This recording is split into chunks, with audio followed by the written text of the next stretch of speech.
हिंदू राष्ट्र के युवाओं की हुंकार। जब हम हिंदू राष्ट्र थे उस टाइम पे गौरव था हमारे लिए, एक हमारे लिए स्वाभिमान था, हमारा अभिमान था ये। राम के देश से उठी है पुकार। इससे फर्क पड़ा क्या नेपाल में और नेपाल के लोगों में? जो हिंदू कल्चर है और जो एक हिंदू राष्ट्र का पहचान है वो बना रहे। हम भी हैं मदद को तैयार। भारत और नेपाल का जो ये एक बेटी रोटी का संबंध के साथ बहुत कुछों के अर्दान और प्रदान होते हैं। उहाँले राम्रो भन्दाखेरि हामी उहाँको पछाडि लाग्ने, उहाँले राम्रो भन्यो भने उहाँको पछाडि लाग्ने। नेपाल में बनेगी किसकी सरकार? देखिए न्यूज़ नशा पर, नजर नेपाल पर। नमस्कार, मैं हूं शिवम। स्वागत है आपका इस खास शो में। बहुत जरूरी है कि पड़ोसियों के साथ रिश्ते बेहतर हों। जरूरी इसलिए है क्योंकि अगर पड़ोसी दुखी है या परेशान है तो उसका असर हमारे आपके जीवन पर भी पड़ता है। कूटनीतिक तौर पर नेपाल की जो जरूरत है भारत के लिए वो किसी से छिपी नहीं है, लेकिन पिछले लंबे समय से और खासकर 2014-15 के बाद से नेपाल में जिस तरह की परिस्थितियां बनी हैं उसने कई तरह के सवाल खड़े किए हैं। हालांकि भारत सरकार ये कोशिश कर रही है कि वहां हालात सामान्य हो और वो भारत के साथ परस्पर संबंधों को बेहतर करते रहें। नरेंद्र मोदी ने जो भी दौरे किए नेपाल के, उसमें ये समझ आया कि वहां की जनभावनाओं में भारत के प्रति लगाव है। 20 नवंबर को चुनाव है नेपाल में और इस चुनाव में यह तय होगा कि नेपाल का भविष्य किस करवट बैठेगा। इसलिए हम ये जानने की कोशिश कर रहे हैं अपने इंटरव्यू की सीरीज में कि नेपाल में आगामी चुनाव में माहौल किस तरह का है। क्या नेशनल कांग्रेस यानी नेपाली कांग्रेस इस बार मजबूत होकर उभरेगी? और इसीलिए हमने युवा कैंडिडेट जो इस बार चुनाव में मैदान में उतर रहे हैं उनसे बात करने का फैसला किया। हमारे जो पहले मेहमान हैं उनका नाम है अजय महतो। सरलाही डिस्ट्रिक्ट से वो आते हैं और इस जिले में इसलिए भी चुनाव का महत्व बढ़ जाता है क्योंकि ये भारत के सबसे करीब है। इस चुनाव में क्या युवाओं की भूमिका रहने वाली है? क्या युवा इस बार दशा और दिशा तय करेंगे? और क्या अजय महतो जैसे युवाओं की भूमिका नेपाल के भविष्य और भारत और नेपाल के रिश्तों को बेहतर करने के लिए बढ़ने वाली है? ये हम समझने की कोशिश करेंगे इस इंटरव्यू में। अपने मेहमान के बारे में मैं आपको बता दूं, वो लंबे समय से नेपाल में काम कर रहे हैं। उनका एक संगठन है FNCP और इस संगठन ने करीब करीब 5 से 10 लाख लोगों को प्रभावित किया है और उनके जीवन में एक अपग्रेडेशन लाने का काम किया, उनको और आगे ले जाने का काम किया। ये कंज्यूमर उपभोक्ताओं के लिए काम करते हैं। इसके अलावा हिंदू जनजागृति के लिए वो काम कर रहे हैं। वो कोशिश कर रहे हैं कि किसी तरह से जो गौरव है नेपाल का वो बरकरार रहे। स्वागत है आपका अजय जी मेरे इस शो में। और आज जब मैं आपसे बात कर रहा हूं, नेपाल में भी काफी परिस्थितियां बदली हुई हैं और भारत में भी। 2014 के बाद मैंने देखा कि दुनिया भर में हिंदुत्व और हिंदू राष्ट्र की बात हो रही है। बहुत सारे लोग आलोचना भी करते हैं। लोग ये भी कहते हैं कि हिंदुओं में जो हिंदू राष्ट्र बनाने के लिए जो उनके जनमानस में चीज़ें तैर रही हैं वो नहीं होनी चाहिए, एक धर्मनिरपेक्ष माहौल होना चाहिए।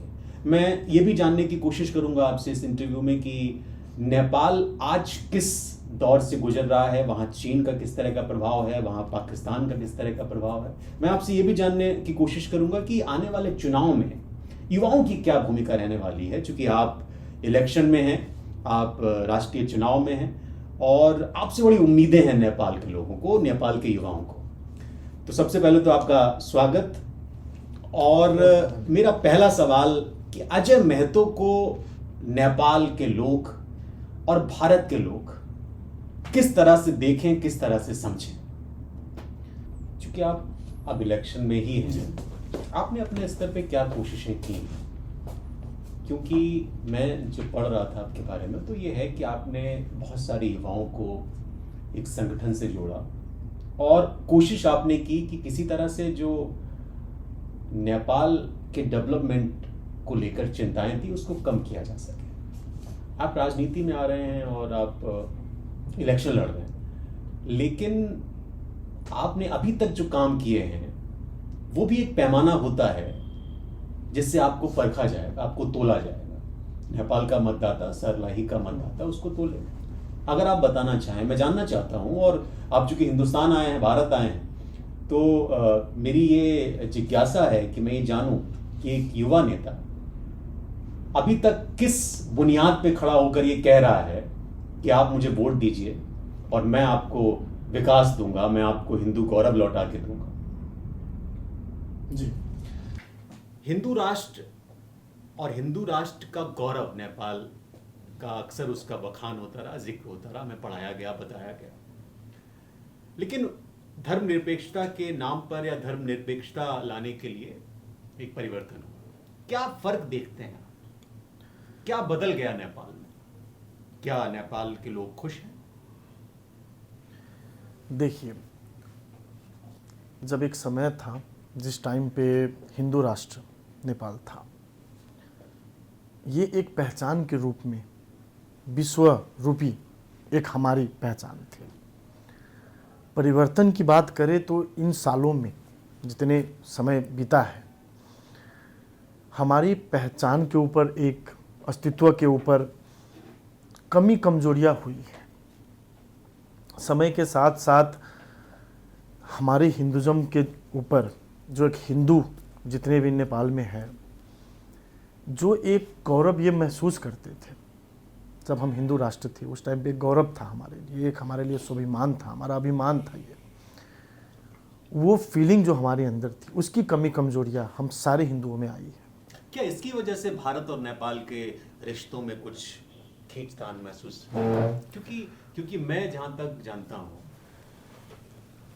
भारत की मौजूदा सरकार हमेशा इस बात की पक्षधर रही कि नेपाल हिंदू राष्ट्र है, और इसको लेकर भारतीय जनता पार्टी की कई नेताओं ने समय समय पर बयान भी दिए, और आज के रक्षा मंत्री राजनाथ सिंह जी का बयान भी 2006 का उसमें है कोट।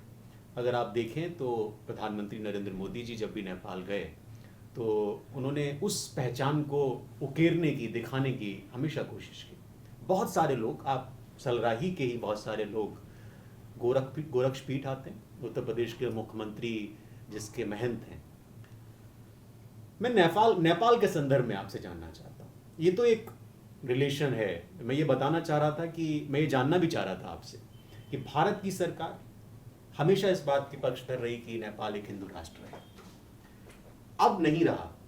इससे फर्क पड़ा क्या नेपाल में और नेपाल के लोगों में? देखिए, नेपाल और भारत के संबंध, इस विषय के ऊपर, नेपाल एक हिंदू राष्ट्र है और था, इसके ऊपर हमेशा से भारत की एक झुकाव थी कि नेपाल का जो हिंदू कल्चर है और जो एक हिंदू राष्ट्र का पहचान है वो बना रहे। ये युग युग से चलती आई एक हमारा सम्मान और अभिमान था। ये भारत सरकार भी चाहती थी कि वो बना रहे।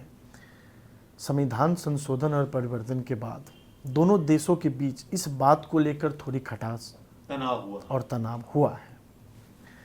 इससे भारत सरकार भी इस डिसीजन से अपना समर्थन उन्होंने कभी नहीं दिखाया। जब हमारा संविधान संशोधन हुआ, हिंदू राष्ट्र को हटाया गया, तो भारत सरकार का इस मामले के, इस विषय के ऊपर उनका समर्थन कभी नहीं रहा। चुनाव से पहले आप भारत आए हैं, सुनने में आ रहा है कि किसी बड़े नेता से आपकी मुलाकात हुई है भारत में, बीजेपी के किसी बड़े नेता से, क्या ये सही है? जी, हम बताना नहीं जी, मैं बताना चाहूँगा। ये जो एक चिंता, एक मनोग्रंथ एक मेरे दिमाग में बहुत समय से एक चिंता के रूप में ये भारत और नेपाल के संबंधों के ऊपर एक चिंता हमेशा से रही थी, क्योंकि भारत और नेपाल एक दूसरे के लिए बहुत ज़्यादा इम्पोर्टेंट है। अन्य कंट्रियों के साथ हम तुलना नहीं करेंगे, लेकिन भारत और नेपाल का जो ये एक बेटी रोटी का संबंध के साथ बहुत कुछों के आदान और प्रदान होते हैं भारत और नेपाल में। आप मुझे उस सवाल पे ले मैं ले आता हूँ आपको, उसी सवालों के ऊपर मैं लेकर आ रहा हूँ। सवाल पे ले आए कि भारत में भगवान राम और नेपाल में माता सीता के आप रिश्ते को मजबूत करने के लिए भारत आए हैं? जी बिल्कुल। मेरा एक आपको ये भी लगा कि उस रिश्ते को कमजोर करने की कोशिश की गई? वो हो रही है और उसी संदर्भ की चिंता ने हमें भारत खींचा है। क्या यहाँ पे आपको आश्वासन मिला, मुलाकात हुई है किसी से? मेरी मुलाकात, देखिए नेपाल के लोग सुन रहे हैं इसको। नहीं मैं आपको नेपाल के लोगों को बताना है, आप चाहें तो अपनी भाषा में उनसे बात कर सकते हैं, क्योंकि मुझे नेपाली भाषा जब भी मैं सुनता हूँ तो ऐसा लगता है कि शहद कान में घोला गया, बड़ी मिठास है वहाँ के लोगों जी।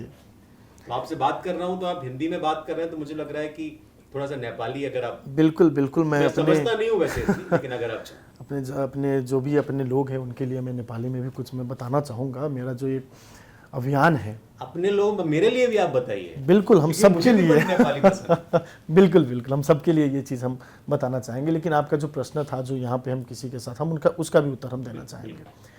जिस जिज्ञासा के साथ हम भारत यहाँ पे पहुँचे थे, एक मन में चिंता थी, एक मनन एक उद्देश्य लेकर हम आए हुए थे यहाँ पे। हम आपके बीजेपी के कोषाध्यक्ष जी, हमारे माननीय जी, हमारे राजेश अग्रवाल जी के साथ में उनके घर पे बैठा था। इस सारे विषय के ऊपर मैंने चर्चा की। जो मेरे मन में जितनी भी बात थी, जो नेपाल और भारत के संबंध और नेपाल में भी जिन जिन चीज़ों के कारण से हमें कठिनाई हो रही, हमें बहुत ऐसी समस्या जो हम भोग रहे हैं नेपाल भारत के इंडो रिलेशन खराब होने के कारण से, जिस पे थोड़ा बहुत खटास पैदा हुआ है, इन सारी चीज़ें हमने उनके सामने प्रस्तुत की। उनकी बहुत ऐसी बातें हमारे पास जो हमने सुना, हमने मनन किया, उनसे कुछ क्लियरेंस और बहुत ऐसी चीज़ों का एक गाइडलाइंस, जी, एक सकारात्मक अनुभव लेकर मैं जाऊँगा यहाँ से। हेर्नुहोस्, हामी सबैजनालाई एउटा कोही हिन्दूमा फ्यामिलीमा, कोही मुस्लिममा, कोही क्रिस्चियनमा, कोही बुद्धिज्ममा भनेर हरेक फ्यामिलीमा हामी जन्म लिएको छौँ। हाम्रो आफ्नो कल्चर, आफ्नो एउटा ट्रेडिसन छ। सबलाई एउटा म के कुरा एउटा म हजुरहरूलाई सबैलाई एउटा कुरा म भन्न चाहन्छु कि आफ्नो धर्मलाई सपोर्ट गर्नु, सम्मान गर्नुस्, एउटा उसको निभ बनाउनुस्। यो राम्रो कुरा हो। यसमा सबैले आफ्नो जन्मेको धर्मलाई प्रमोट गर्नुपर्छ, आफ्नो कल्चरलाई चाहिँ अगाडि बढाउनु पर्ने हुन्छ, आफ्नो ट्रेडिसनलाई सपोर्ट गर्नुपर्छ, आफ्नो अस्तित्व कहिले पनि छोड्नुहुन्न। तर जुन हाम्रो देशको कुरा गर्दा, हाम्रो नेपालमा भनेको एउटा अल ओभर द वर्ल्डमा एउटा हिन्दू राष्ट्रको एउटा पहिचान थियो कि जस्तो लाग्छ मलाई, होइन? एउटा यो पहिचानले हामीलाई देश विदेशमा हामीलाई एउटा गौरव रूपमा हामीलाई चिनिन्थ्यो। हामी हिन्दू राष्ट्र हुँदाखेरि पनि हामी सबै जातिलाई समेटेर नै हिँडेको छौँ। हामीले कसैलाई अवहेलना गरेको छैनौँ र हाम्रो आपसी अन्य हरेक जातिमा कहिले पनि विवाद आएको छैन। तर हाम्रो अभिमान जुन एउटा गौरवको रूपमा हाम्रो एउटा हिन्दू राष्ट्र भन्ने एउटा यो हाम्रो एउटा गौरव समीक हामीले अरू देशमा चिनाउँथ्यौँ, यसलाई अहिलेको समयमा अब भनौँ न, धेरै यस्तो समूहको मान्छेमा नाम लिन चाहन्न, उहाँहरूले एउटा अर्कै रूपमा प्रेजेन्ट गर्नुभयो कि हिन्दू राष्ट्र भएपछि हिन्दूको मात्र देश हो भने एउटा नेगेटिभ रूपमा यसले देश विदेश सबैमा जनायो, नेपालभरि अधिराज्यमा जनायो, यसको अलग परिभाषा दियो। तर आफैमा मनन यो कुरा गर्दाखेरि हिन्दू राष्ट्रले गर्दा हाम्रो एउटा पहिचान थियो। जस्तो माउन्ट एभरेस्टले गर्दा, सगरमाथाले हाम्रो एउटा के अरे हाम्रो गौतम बुद्धजीले गर्दा एउटा हाम्रो पहिचान छ नि नेपालको, त्यस्तै एउटा यो पहिचानको रूपमा थियो।